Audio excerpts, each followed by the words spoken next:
now. How do you feel being the ordained persons? Should we also take ordination? Being an ordained person, you feel free, at peace, oh, so happy. Now that's actually true, that when I first became a monk, how long ago? 37 years ago, I had nightmares. This is true.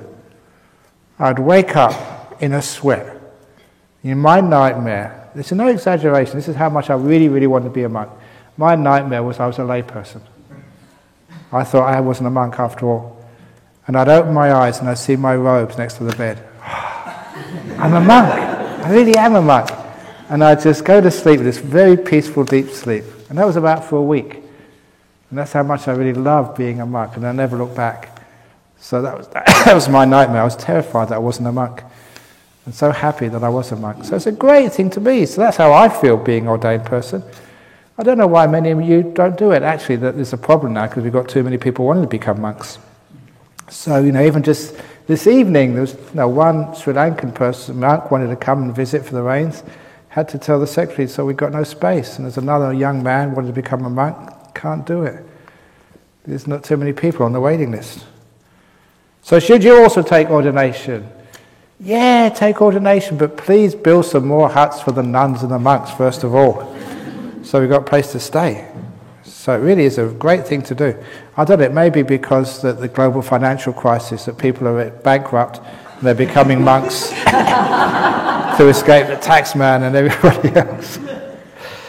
I don't know. But anyway, that's how I feel about being ordained. So, who amongst the bhikkhunis are going to answer the question? How do you feel? Okay, Bhikkhuni Satima. Oops. How do you feel about being... I feel great. Very good. No, come on, you've got to do it on the... Here we go. This is Bhikkhuni Satima here. How she feels being a bhikkhuni. I feel great. I felt the same too when I became a bhikkhuni. That was, I think I was radiating with joy so much that I was at the airport and the flight attendant came up to me and says, "Venerable, you can board the plane first." So that was the first time that something like that happened too. So that was one of the privileges you get. Privileges, yes. So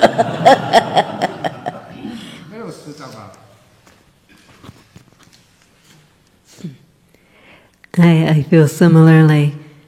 I can't say that, it's all peace and joy all the time. I brought my defilements with me. But I just... This is absolutely how I want to live. And... How long have you been a bhikkhuni now? Since 2003. Wow, that's 8-9 years. Something like that. Very good. But it's just a wonderful thing. I'm just incredibly. It goes beyond grateful. I'm astounded that I get to do this. Very good. Okay, Bhikkhuni Nirodha, you want to have a go? I just want to add, whether anyone else should do it, it takes huge commitment.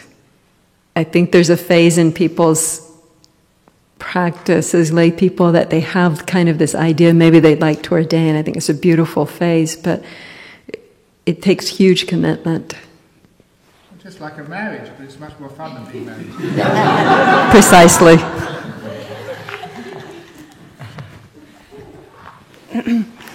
I can't imagine doing anything else or being anything else, so just a tremendous sense of gratitude to the Buddha and to everybody else who helped to bring these ordinations about. So it's not only just the bhikkhuni ordination. First you ordain as a samaneri, as an anagarika, then as a samaneri, and then as a bhikkhuni. So for me it's the culmination of many aspirations, and I wish everybody else would be able to do it, and I can't think of anything else what I would like to do right now. Thank you very much.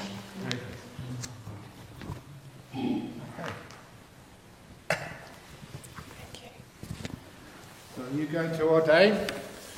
I hope so. Are you going to ordain? I would like to. I'd encourage it. Very good. Very good. I knew that answer because he's coming to monastery.